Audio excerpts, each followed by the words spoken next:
no ongoing schemes. تو پھر no ongoing schemes in Sindh and then no ongoing schemes in Punjab. قانون تو کہتا ہے کہ ongoing schemes کا اجازت ہے. میں عوام کے جو یہ مسائل حل نکالنے والی اسکیمز ہیں ان میں کوئی خود رکاوٹ نہیں ڈالنا چاہ رہا ہوں. اس لیے میں نے تو الیکشن کمیشن کے پاس نہیں گیا ہے کہ آپ وفاق کے جو اکنامی کے جو انویسٹمنٹ کے جو سارے منصوبے ہیں اس پہ پابندی لگا دے اس لیے آپ نے سندھ پہ ڈال دیا ہے. میں نے تو الیکشن کمیشن میں نہیں گیا کہ آپ پنجاب کا انٹرم گورنمنٹ کو روکے. میں صرف اپیل کر سکتا ہوں کہ روایت سب کے لیے ایک ہونا چاہیے.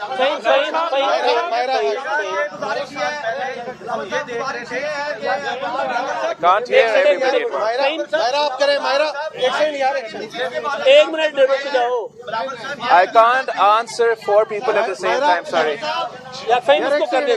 آپ کرو. بلاول صاحب یہ بتائیے گا کہ 2 سال پہلے ہم یہ دیکھ رہے تھے کہ پیپلز پارٹی اب کے جو الیکشن ہے اس کے حوالے سے پلاننگ کر رہی تھی.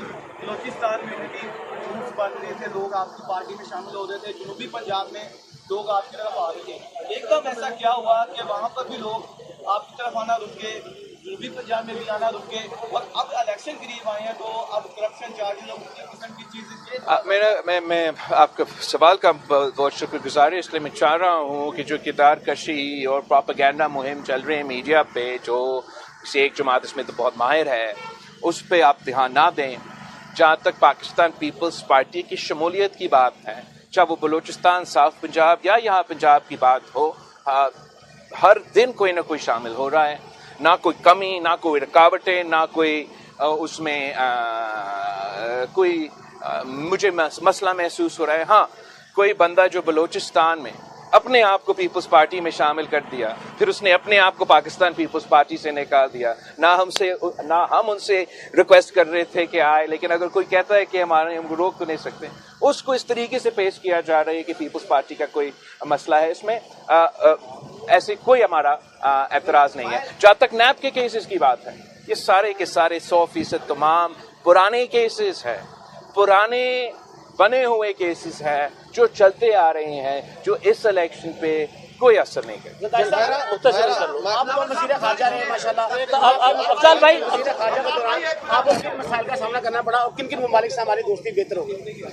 بالکل, مجھے یہ اعزاز ہے کہ میں ملک کا سب سے نوجوان وزیر خارجہ رہا, اور میں اپنا جو 16 مہینے میں جتنا مجھ سے ہو سکا, جو میں کر سکتا, جتنا بس کی بات تھا, میں نے محنت کیا. اور پاکستان کے تمام جو الائز ہیں, جو ہسٹورک الائز ہیں, ان سے بھی رابطے بحال کیے. کچھ نئے ممالک سے پہلی دفعہ وزیر خارجہ کا ٹرپ ہوا, اور میں اس محنت پہ فخر کرتا ہوں. آپ نے دیکھا ہوگا کہ کل ایک خبر آیا تھا جو میرا خیال میں بہت اہم ہے, اور اس کو زیادہ جگہ ہمارا میڈیا میں ملنا چاہیے. ہمارا جو انٹرم فارن آفس ہے اس کو نہ صرف نوٹ کرنا چاہیے, اس پر آپ